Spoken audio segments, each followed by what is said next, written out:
Se tu hai portato la parola di Dio, io ti invito ad aprire nella prima lettera di Paolo Apostolo ai Tessalonicesi, al capitolo 5, e vogliamo leggere 2 versetti da lì.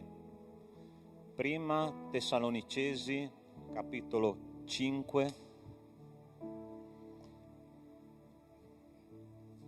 versetto 4 e versetto 5. Prima di leggere questi versetti è abbastanza idoneo fare qualche considerazione.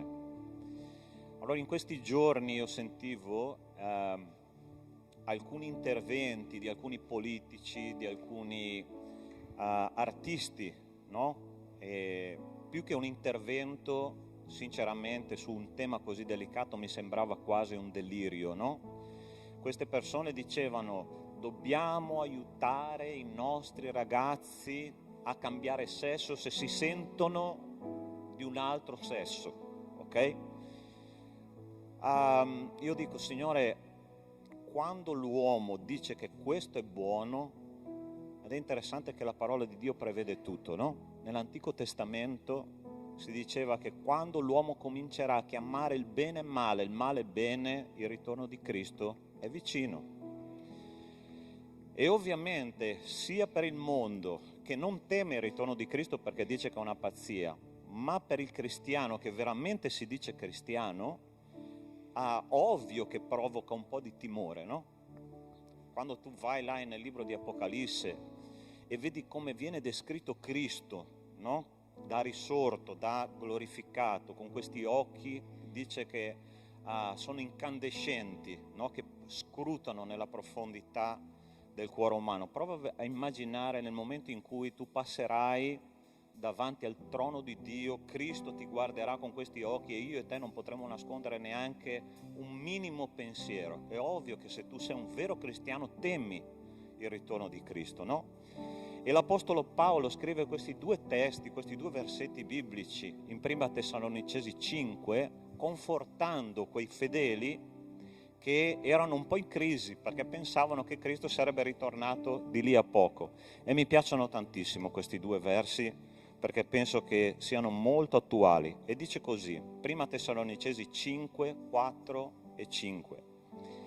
Ma voi fratelli non siete nelle tenebre, così che quel giorno abbia a sorprendervi come un ladro. Perché voi tutti, e guarda che bello che dice qua, voi tutti siete figli della luce e figli del giorno, noi non siamo né della notte né delle tenebre. Caro mio, tu sei un figlio della luce, tu appartieni al Signore, tu sei una gloriosa creatura di Dio, hai dei diritti davanti a Dio. Perché? Perché Gesù li ha conquistati per te. E un giorno tu avrai il diritto, quando Cristo si presenterà e tornerà per portarti nell'eternità, allora sarà lì il momento in cui tu potrai dire: Signore, grazie. Ma puoi dirlo anche oggi: Signore, grazie perché io appartengo a te. Io vorrei che noi potessimo cominciare il nostro culto con questo spirito stamattina. Signore, io appartengo a te, io sono un figlio della luce. Io non ho paura del tuo ritorno, perché io ti appartengo. Amen? Chiudi i tuoi occhi e comincia a parlare col Signore in questo senso di appartenenza, non solo alla Chiesa di Dio, ma a Cristo in particolare. È bello sentirsi parte di questa famiglia di Dio. Pastore, ma la famiglia di Dio è piena di problemi, è vero, non posso negarti questo, perché da quando io ho imparato a capire che cosa significa Chiesa è gruppo di chiamati fuori, ma sai una cosa, la Chiesa è un ospedale dove le malattie emozionali, psicologiche, spirituali e a volte anche fisiche vengono curate. E sai perché vengono curate? Perché tu appartieni a Cristo e Cristo è colui che ti ama. nostro Dio, nostro Padre. Tu conosci, Signore, il cuore, la mente, le emozioni, le aspettative di ciascuno di noi. Questa mattina, Signore, noi siamo qua non per trovare semplicemente delle persone simpatiche, non per svolgere un ministero. Siamo qua, Signore, per incontrare Te questa mattina. E vogliamo, Signore, che Tu brilli nelle nostre menti, nei nostri cuori e in questo culto, Signore. Io ti prego nel nome di Cristo Gesù che possiamo lasciare fuori da qua, Signore, le nostre convinzioni, le nostre emozioni, Signore, e concentrarci su un'unica strada, Signore, che è quella dell'adorazione. Signore, grazie perché noi siamo figli della luce, figli del giorno, figli Tuoi, con dei diritti, Padre, nel mondo spirituale. E noi dichiariamo nel nome di Cristo Gesù che il nemico è sconfitto e qua non è il suo posto. E perciò, Signore, nel nome di Gesù, che questa mattina questo culto, Signore, questo tempo particolare, speciale nella Tua presenza, sia un tempo in cui Tu, Signore, ti manifesti al Tuo popolo. Manifesta, Signore, la Tua gloria, manifesta la Tua guarigione, manifesta, Signore, la Tua presenza. Abbiamo bisogno di Te, Signore, e senza di Te noi non possiamo fare nulla. Ti consegniamo, Signore, questa adorazione, questa lode, questa predicazione, questa comunione fraterna. È Tua, Signore. Gestiscila come Tu vuoi, nel nome di Cristo Gesù. Amen. Amen. Possiamo alzarci in piedi? Sei pronto per adorare il tuo Signore? Amen. Chiesa, sei qua per adorare il tuo Signore è vivo, il tuo Signore è presente, il tuo Signore può fare grandi cose nel nome di Gesù, ma Dio alberga nelle lodi del suo popolo. Se tu non lodi, se tu non adori, Dio non può manifestarsi, ok? Prepara il tuo cuore perché il Signore vuole manifestarsi alla tua vita. Amen.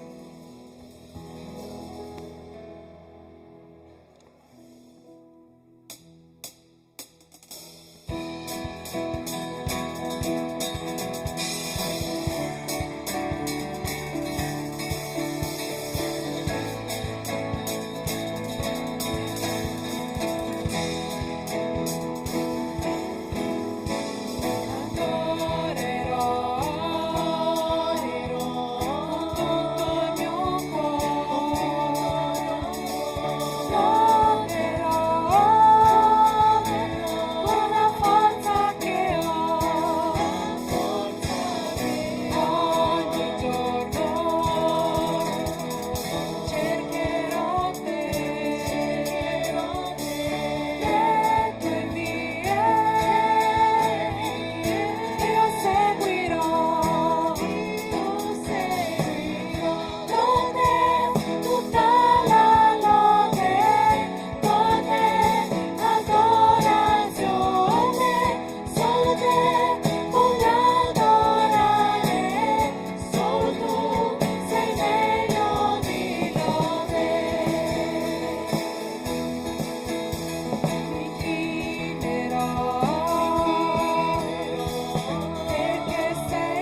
noi.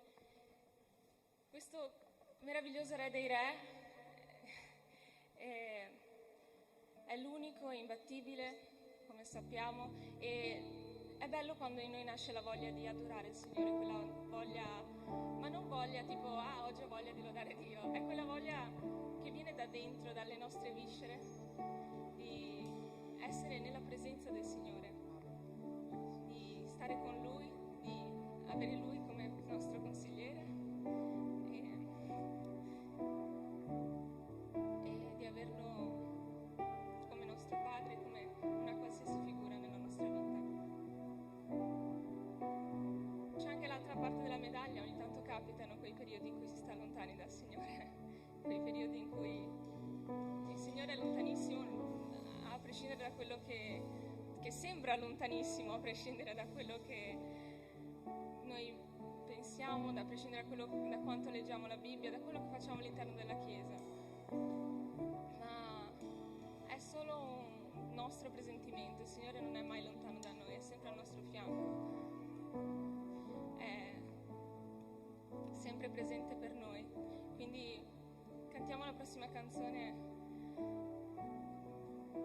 con questa mentalità, con la mentalità di non volersi allontanare da Dio, con la voglia di, se ci sentiamo lontani da Dio, di ritornare a Lui. Amen.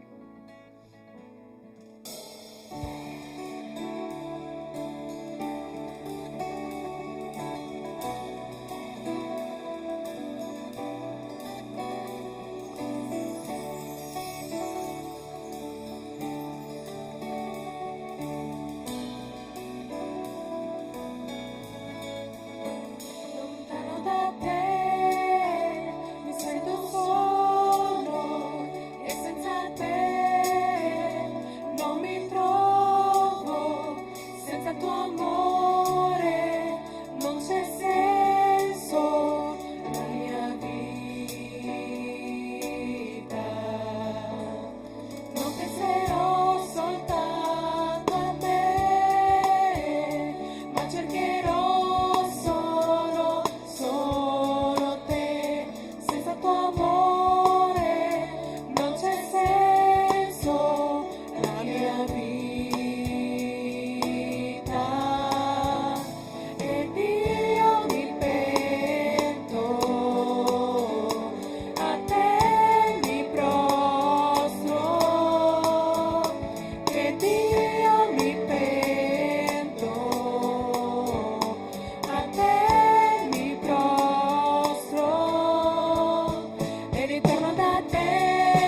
potete sedervi.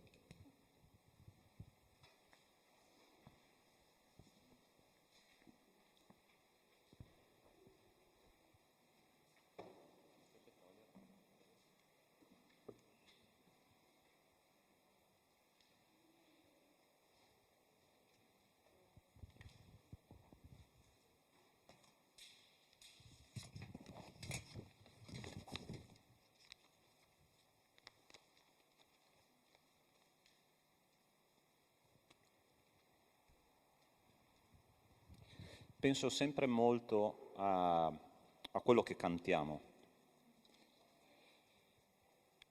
Qua c'è stata una frase nell'ultima canzone che mi ha toccato in modo particolare.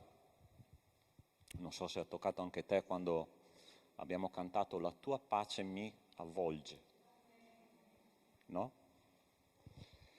Non so se hai mai sperimentato quel periodo nella tua vita in cui sembra che i problemi non si risolvono mai e tu sei lì in aspettativa a dire ma il Signore dov'è? No? Solo a me è capitato. Ma è interessante che a volte Dio mette e permette delle situazioni, tutte e due, mette e permette delle situazioni in modo che noi possiamo fare come dice il Salmo, no? Fermatevi e riconoscete che io sono Dio. Questa è la pace che ci deve avvolgere. Pace non è assenza di problemi, pace non è assenza di conflitto, pace è essere consapevoli che Gesù sta timonando una barca in tempesta. Ok? E questo noi vogliamo fare stamattina, pensare che Dio opera nella vita di ciascuno di noi e opera attraverso l'esempio di tanti uomini di Dio che hanno fatto delle cose buone e insieme anche delle cose cattive. Purtroppo i grandi uomini di Dio, permettetemi di fare questa parentesi, ok? Stamattina sono in vena di parlare. È interessante che quando noi scopriamo i difetti dei nostri fratelli, no? Dal pastore fino all'ultimo bambino della Chiesa, ok? Noi a volte scopriamo che siamo dei peccatori. Sei d'accordo con me? Ossia che qualcosa non va nella nostra vita e ci scandalizziamo. Allora io mi chiedo, quando io leggo la parola di Dio, sarà che leggiamo la stessa Bibbia? Perché io quando vedo la vita di grandi uomini di Dio, un Noè che costruisce l'arca e quando finisce il diluvio si ubriaca, un Davide che sconfigge il gigante Golia e poi adultera, un Abramo che sacrifica il figlio ma ascolta la voce di sua moglie dicendogli va con un utero in affitto così possiamo avere un figlio. Mi sono spiegato fino a qua. Ossia, grandi uomini di Dio sono nostri discepolatori nel bene e nel male. E voglio chiudere questa introduzione con questa frase che mi ha colpito tanto. È la frase di una moglie di un grande presidente degli Stati Uniti che si chiamava Roosevelt, ok? Sua moglie si chiamava Eleanor Roosevelt e ha detto così: impara dagli errori degli altri perché non puoi vivere abbastanza per farli tutti tu. Ok? E la parola di Dio è questo: imparare da grandi uomini di Dio, grandi imprese, ma anche grandi errori per la nostra crescita. Ed è quello che faremo stamattina attraverso la vita di Samuele. Ok? Chiudi i tuoi occhi e parla con Dio. Chiede al Signore che Lui ti insegni cosa nella sua parola puoi portare a casa attraverso la sua vita. La sua vita è registrata lì, con dubbi, con problemi, con grandi vittorie, con peccati, con tutto quello che riguarda l'essere umano. Nostro Dio, nostro Padre, questa mattina io ti chiedo nel nome di Cristo Gesù e tu possa parlare alla profondità del cuore del tuo popolo, Signore. Abbiamo dei discepolatori straordinari, migliaia di persone che hanno fatto un'esperienza con te nel bene e nel male, che possono insegnarci cosa fare e cosa non fare. E questa mattina, Signore, io ti chiedo nel nome di Gesù che il tuo Spirito possa operare e operare per il nostro bene, nel nome di Cristo Gesù. Amen. Samuele, un grande profeta, ma a tutti gli effetti lui non era un supereroe, non era un X-Men, non era un Avengers, era un uomo come tutti noi, con tutti i suoi difetti. La storia di Samuele è una storia bellissima. Voi vi ricordate che la mamma di Samuele si chiamava Anna, era una donna sterile, e voi sapete che la sterilità in Israele era considerata una disgrazia, una maledizione da parte di Dio, finché lei un giorno non va al Tempio e invoca il Signore in lacrime e gli dice: Signore, ho bisogno di un figlio, benedicimi con la presenza di un figlio, e se tu mi benedici con un figlio, io consacrerò a questo figlio fin dalla sua infanzia alla tua opera. E così succede, lei rimane incinta, nasce questo figlio che si chiama Samuele, e appena lei lo svezza lo porta al Tempio, e al Tempio lui comincia la sua avventura, il suo rapporto, la sua storia con il Signore, comincia a rapportarsi con Dio, no? In quel tempo, all'epoca di Samuele, c'era un altro sommo sacerdote che si chiamava Eli. Eli era un sommo sacerdote completamente disobbediente, aveva dei figli disobbedienti, la sua testimonianza era una testimonianza pessima e Dio aveva scelto Samuele al posto di Eli, ok? Ma ovviamente la fase di transizione era una transizione complicata, perché potete immaginare un sommo sacerdote anziano, vecchio, con tutta un'esperienza di vita alle spalle, rappresentando il popolo di Israele e rappresentando Dio, ma rappresentandolo in modo sbagliato, e un bambino che doveva sostituire questo anziano. E la storia comincia lì. Come comincia la storia vittoriosa, come comincia la bellissima storia di Samuele? Attraverso la sua dedizione al Signore. E noi vedremo due caratteristiche importanti che hanno portato alla vittoria Samuele sulle opere delle tenebre, e due difetti di questo grande uomo di Dio. E il primo si trova in 1 Samuele capitolo 3, versetto 4, e dice così: il Signore chiamò Samuele, era ancora bambino quando l'ha chiamato, e il Signore chiamò Samuele, il quale disse: eccomi. Fermati sulla risposta di Samuele. Eccomi. Allora, non so se fa lo stesso effetto che ha fatto a me. Eccomi non significa: Signore, ecco il mio tempo, perché ci sono persone che dedicano un sacco di tempo all'opera di Dio. Eccomi non significa: Signore, ecco le mie risorse, perché ci sono persone che donano molto di più di quello che possono. Ma eccomi è una cosa diversa, significa: ecco me, eccomi qua, sono qua davanti a te, cambia la mia esistenza, usami come tu vuoi. C'è una storia bellissima che mi ha raccontato un mio amico pastore. Un giorno in una chiesa, il diacono in quella chiesa si faceva così per raccogliere le decime e le offerte. C'erano i diaconi che passavano nelle file delle chiese con questi sacchettini, no? Questo diacono parte, comincia a raccogliere le offerte da parte dei fedeli, e a un certo punto lui arriva davanti a un ragazzino, un bambino praticamente, che non aveva, ovviamente, sapete qual è il problema degli adolescenti e dei bambini? Due cose: hanno sempre fame e non hanno mai soldi in tasca. Questa è la realtà delle cose, ok?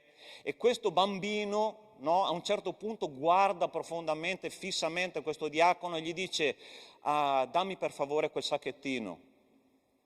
E dice: guarda che io devo prendere le offerte da tutta la chiesa, allora dammi un vassoio. Allora questo diacono, scosso per qualche motivo, gli ha portato un vassoio ok? E questo bambino a un certo punto nel momento dell'offerta ha preso questo vassoio, l'ha portato davanti alla cassettina che si chiama, anche in italiano non lo sapevo, gazzofilasso, ok? C'è anche in italiano questo termine, non lo sapevo. Davanti al gazzofilasso, ok? Mette questo vassoio per terra, poi ci entra dentro con i piedi davanti a tutta la chiesa e dice: Signore, io non ho soldi, ma quello che ho te lo do, prendi me stesso e usami come tu vuoi. Posso dirti una cosa, caro mio, il Vangelo non è una cosa da sovrapporre alla nostra vecchia vita. È qualcosa che deve cambiare radicalmente la nostra vita, è qualcosa che deve ogni giorno disturbarci, è qualcosa che deve dire al nostro cuore: dai questo al Signore, dai questo al Signore, perché sai una cosa, noi non possiamo trattenere per noi stessi ciò che non è nostro. E te lo dico con una espressione che ha usato un mio amico una volta: qua noi siamo in affitto. La casa non è nostra, i nostri pensieri non sono nostri, il nostro corpo non è nostro, la nostra vita non è nostra, i nostri sentimenti non sono nostri, i nostri figli non sono nostri, la nostra casa non è nostra, è del Signore. E io devo permettere al Signore, con questa frase, di cambiare la mia vita e dirgli: eccomi, eccomi Signore. Buona cosa, dice la parola di Dio in Proverbi, è portare il giogo nella propria gioventù. Pastore, ma allora i credenti, quelli stagionati, quelli che entrano nella fede già a una certa età, l'Apostolo Paolo, no? L'Apostolo Paolo sì, era un giovane, ma era un qualcosa, una via di mezzo, era un pecorino romano di qualche mese. E la parola di Dio dice che a un certo punto il Signore gli dice: guarda quanto tu dovrai soffrire per servirmi. Se non c'è, posso dirti questo, portalo a casa così com'è, ok? Se non c'è un po' di sofferenza nel tuo cristianesimo, non è cristianesimo. Non è cristianesimo. Perché qualcosa io devo soffrire, perché la sofferenza, dice la parola di Dio, mi separa dal mio ego, mi separa dalla mia carne, mi separa dal mondo, mi separa dal nemico e mi fa dire al Signore: eccomi Signore, mandami controcorrente, aiutami a essere un pesce vivo e non un pesce morto, di andare nel senso della corrente. Questa settimana ho sentito, chi è che conosce il filosofo Diego Fusaro? È un ragazzo intelligentissimo, uno dei più grandi filosofi che c'è oggi in Italia, vivente, ma giovane, ma con un'intelligenza. E la cosa impressionante è che lui, per filosofeggiare, usa il Vangelo, ok? Ma usa il Vangelo bene, ossia non in modo cattivo, ma in modo buono. Cita proprio versetti, cita situazioni, Gesù che entra nel Tempio. E lui ha detto una cosa questa settimana: ho detto: Signore, misericordia per noi. Sapete che cosa lui ha detto? Ha dato la definizione di ateismo, ok? E ateismo, lui ha detto, ateo non è colui che è senza Dio. Sta attento cosa ti dico adesso, ok? Perché non voglio che tocchi solo me, voglio che tocchi anche te. Ateo significa comportarsi come se Dio non esistesse. Allora ti faccio una domanda. A volte i cristiani si comportano come se Dio non esistesse. Quando io continuo la mia routine, no?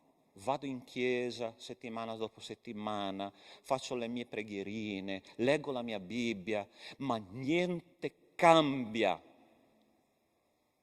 Che cosa sono, un cristiano o un ateo? Prendo decisioni ma non coinvolgo Dio. Faccio cose che Cristo non farebbe. C'è una domanda che mi tormenta ogni giorno: ma Gesù lo farebbe al mio posto?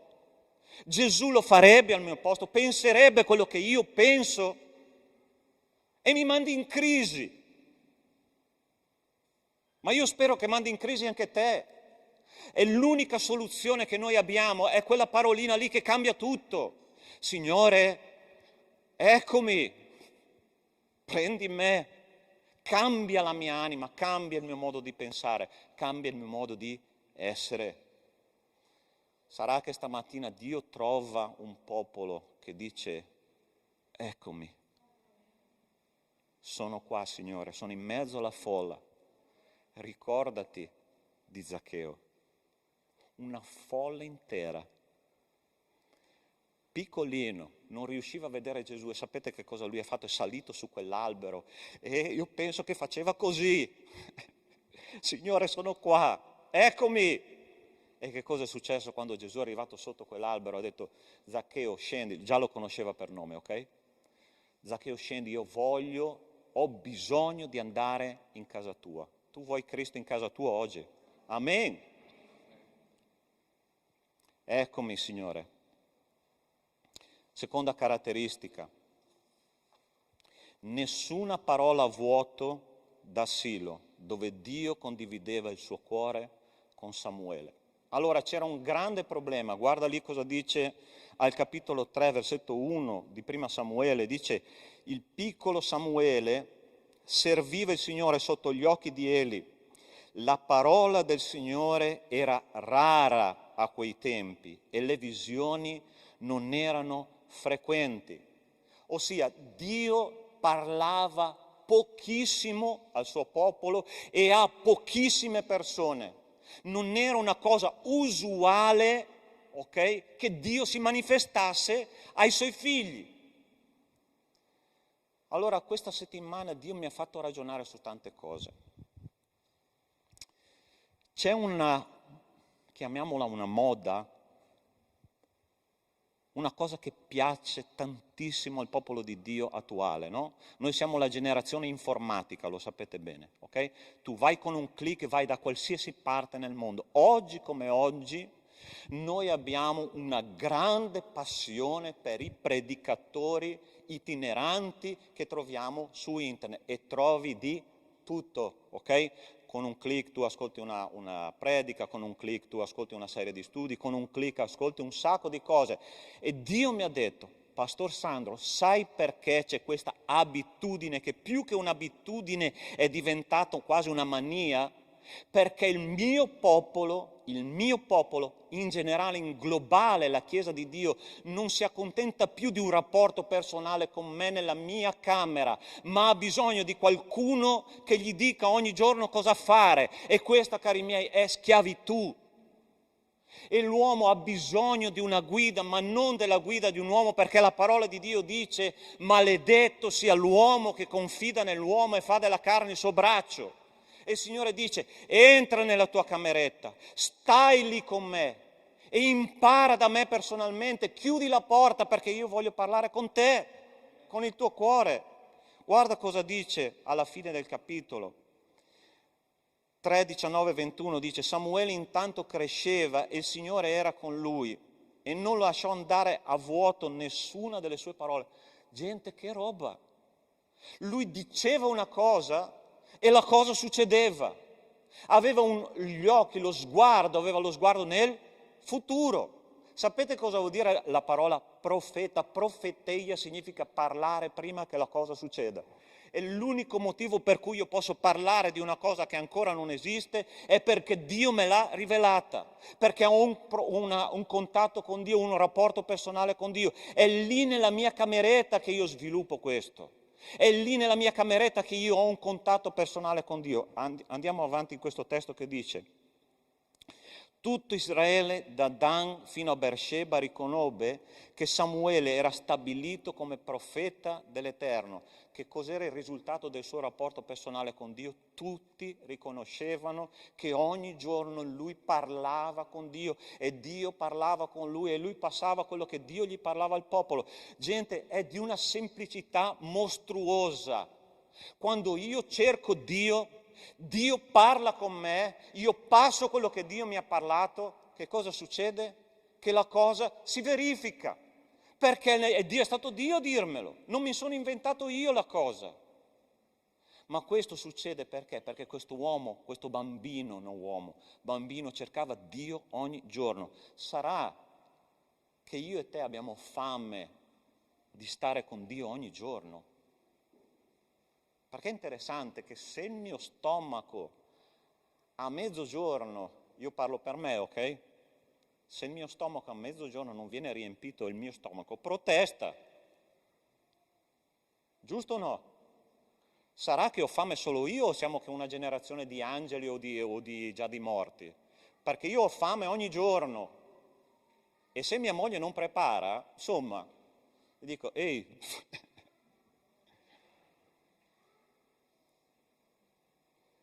il Signore continuò ad apparire a Silo, poiché a Silo il Signore si rivelava a Samuele mediante la sua parola.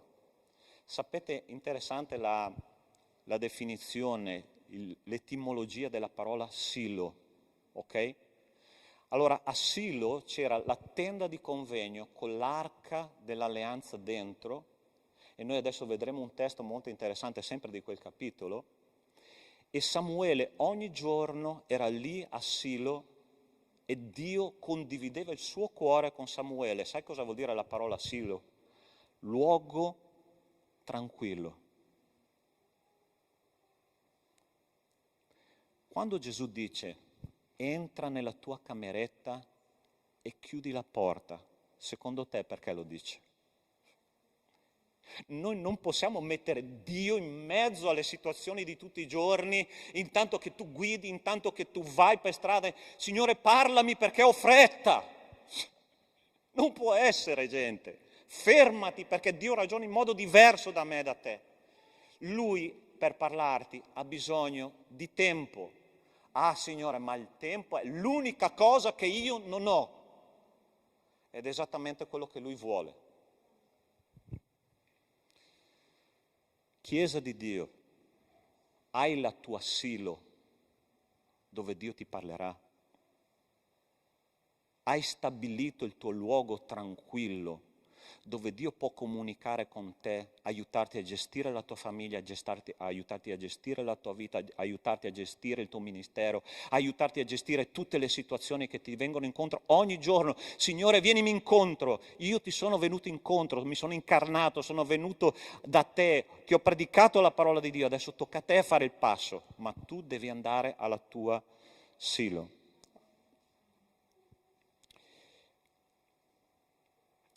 Samuele in questo testo biblico dormiva accanto all'arca. Dormiva dove c'era il patto del Signore ed è lì che lui riposava ed è lì che Dio parlava a lui ogni giorno. Pastore, che grande uomo di Dio, Samuele.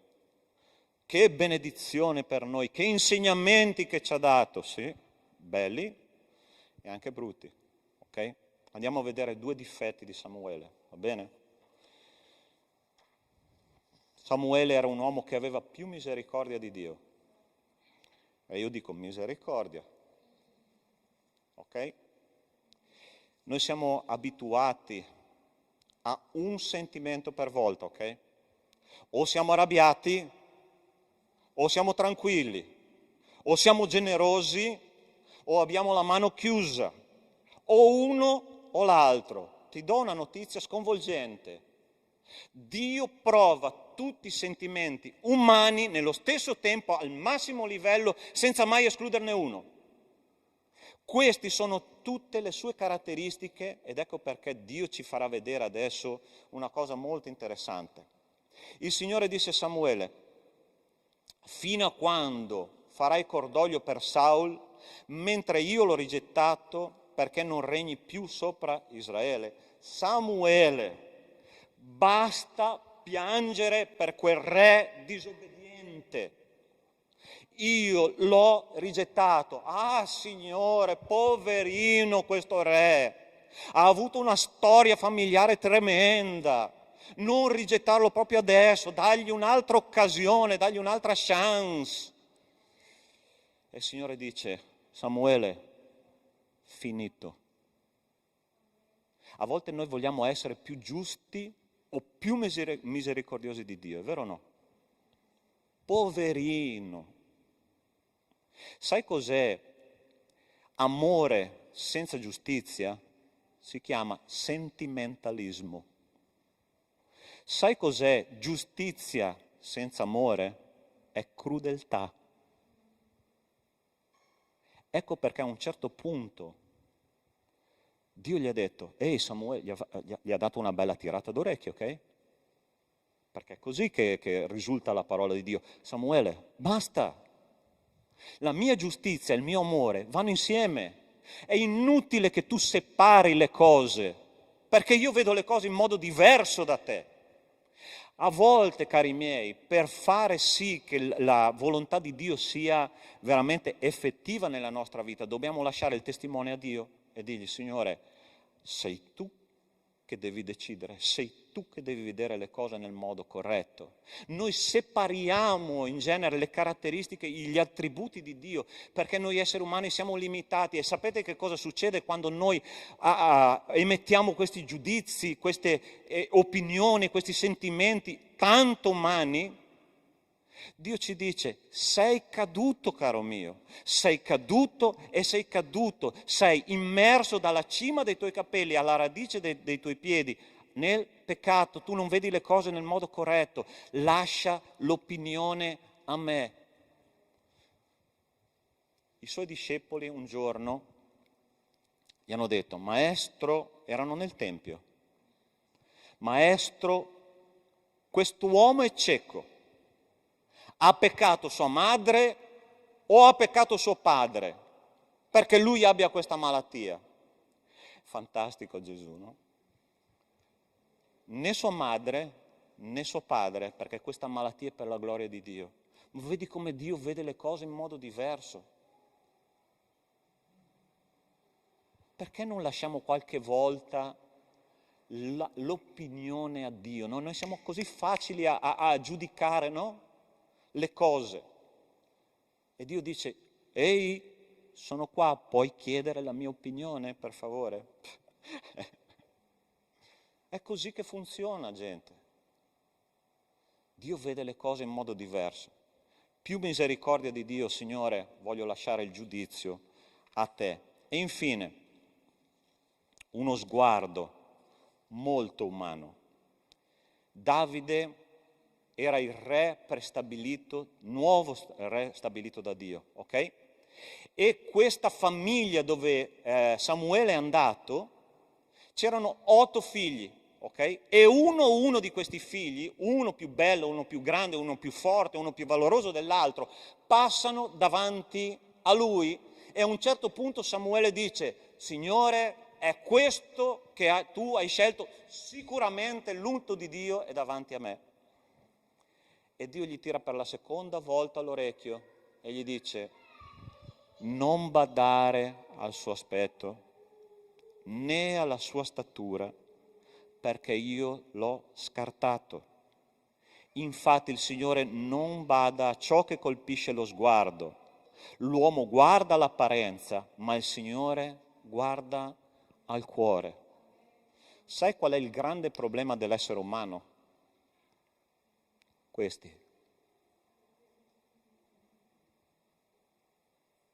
Sai quando è che Eva è caduta? Quando ha detto, la parola di Dio dice così, ed ella vide che il frutto era buono.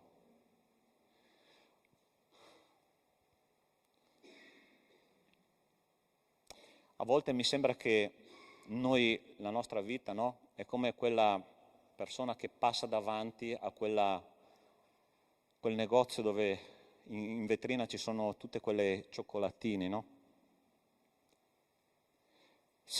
Tu passi con i cioccolatini con dentro quella nocciolina e tu dici, chi è che gli piace il Ferrero Rocher? Mamma mia.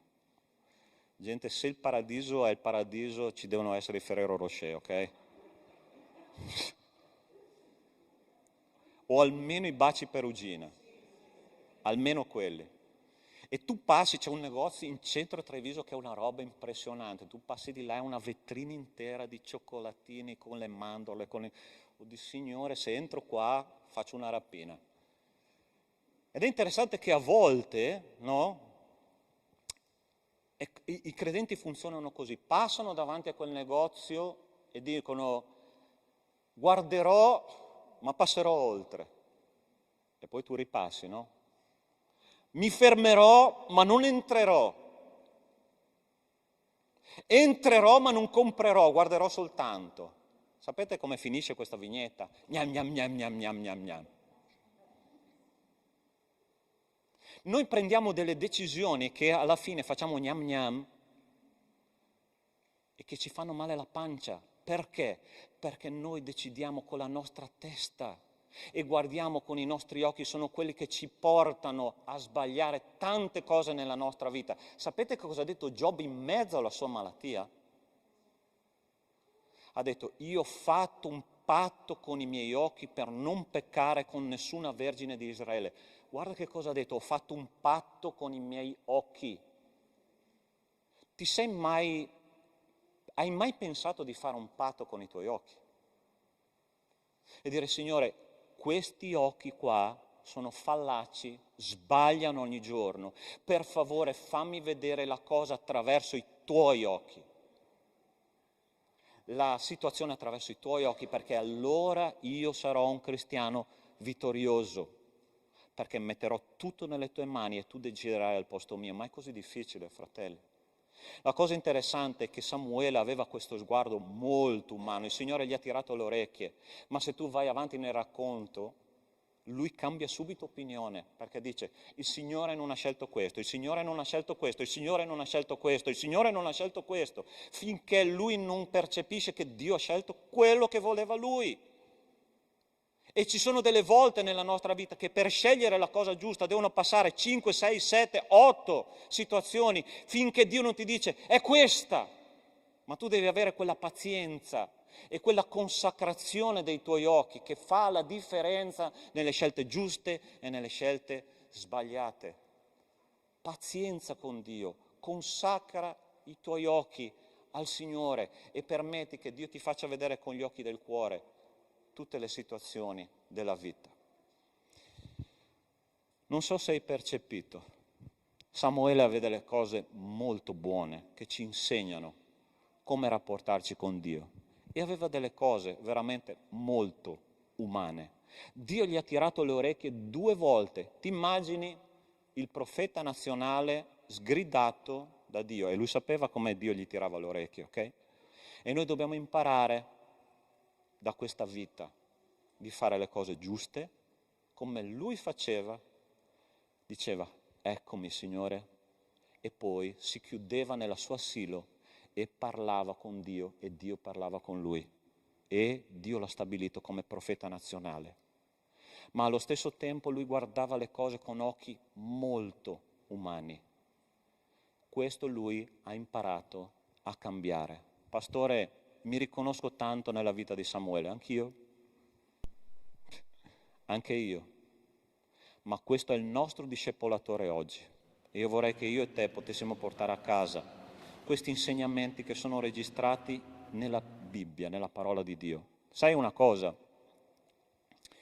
Quando appena mi sono sposato, siamo andati, il mio desiderio era di andare a vedere l'Egitto, no? Il paese dell'Egitto, il paese dove il popolo di Israele era rimasto per 400 anni là. E io e mia moglie abbiamo girato praticamente un bel po' di siti archeologici, ho visto tante cose, ma è interessante che Dio ti parla attraverso delle cose semplici, no? E la guida turistica che ci ha accompagnato in Egitto ha detto una cosa interessantissima, ha detto i faraoni avevano uno speaker ufficiale che si chiamavano scribi, ok? Ogni faraone aveva quello che scriveva tutta la storia del faraone, ma una cosa che lo scriba non poteva fare né descrivere i difetti fisici del faraone né descrivere le sconfitte che lui aveva in battaglia. Perché? Perché erano libri di epica, racconti epici, no? Quindi ogni difetto e ogni sconfitta non potevano essere raccontati. E io dico, Signore, come sei diverso tu. Questo libro, i più grandi uomini di Dio sono descritti nei loro difetti e nei loro pregi, perché la parola di Dio è verità. Quello che abbiamo predicato oggi è verità. Portalo a casa, praticalo, perché il Signore ti benedirà tantissimo. Amen. Possiamo pregare insieme? E mentre tu chiudi i tuoi occhi, invito già il gruppo di lode, per favore, intanto.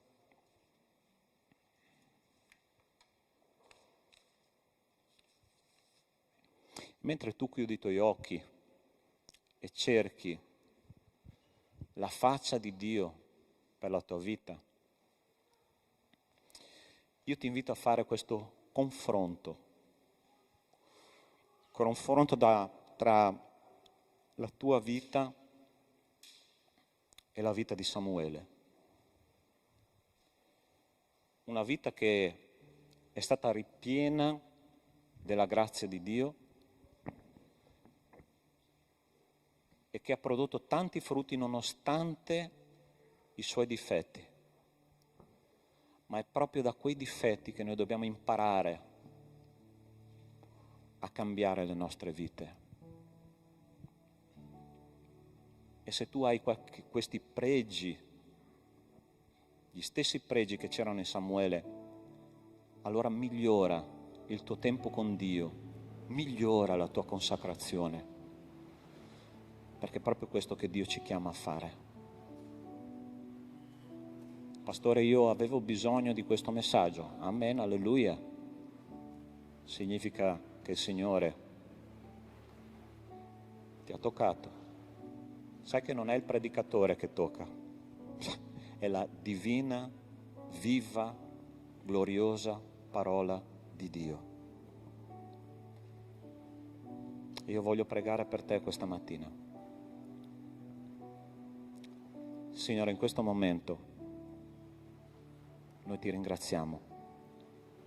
Abbiamo pregato all'inizio che tu ti manifestassi in mezzo a noi. E grazie, Padre, perché veramente la tua presenza era chiara. Adesso, Signore, fra poco noi dovremo affrontare un'altra settimana piena di sfide, quella che tanti hanno chiamato vita reale.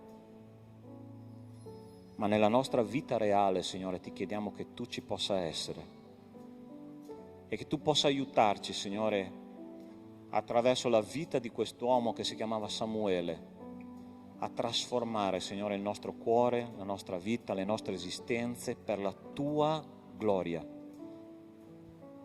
Grazie ancora, Signore, perché sappiamo che tu sarai con noi. Nel nome di Cristo Gesù. Amen. Amen. Possiamo alzarci in piedi? Ci sono molti modi di onorare e adorare Dio. Adesso è il momento di onorare e adorare Dio con le nostre primizie, con quello che il Signore ci ha dato durante la nostra vita, per sostenere la sua opera. Ok? La sua opera, il suo regno sta avanzando e Dio vuole la nostra collaborazione. Ok? Che il Signore ci benedica.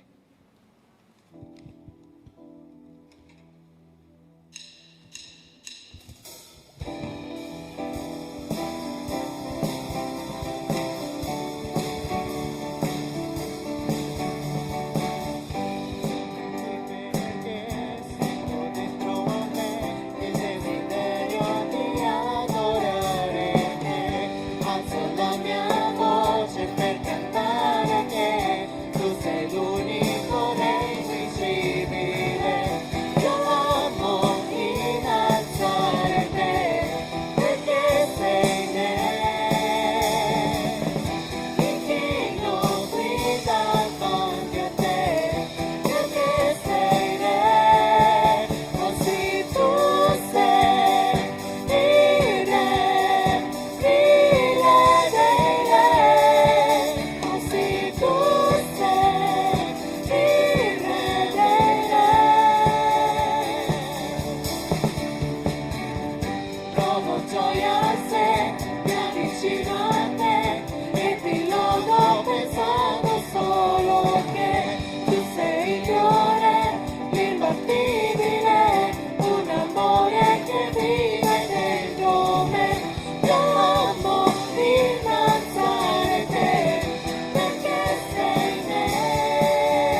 Padre Santo, ti ringraziamo Signore per queste offerte, Padre, noi te le dedichiamo Signore alla tua casa, Signore, non è per noi Signore ma è per te, Padre. Ti ringraziamo per ogni vita qua, Signore, e ti chiediamo che tu possa benedire coloro che non hanno potuto offertare, Signore, che tu possa dare forza, Signore, benedire, Signore, in questa settimana i tuoi fratelli, Signore, i tuoi figli, Padre.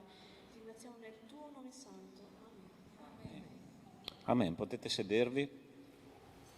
Fratelli, io non andrò tanto oltre con gli annunci. Allora, gli annunci li possiamo trovare, tutti gli annunci li possiamo trovare nel nostro bollettino che noi inviamo in tutti i gruppi, ok? La Giorgia ogni settimana invia questo bollettino, lì è registrato molto bene tutti gli appuntamenti della Chiesa, gruppi di studio, incontri di preghiera, eccetera, eccetera, eccetera. Quindi, per favore consultate o sulla pagina Facebook oppure nei vostri gruppi WhatsApp, ok?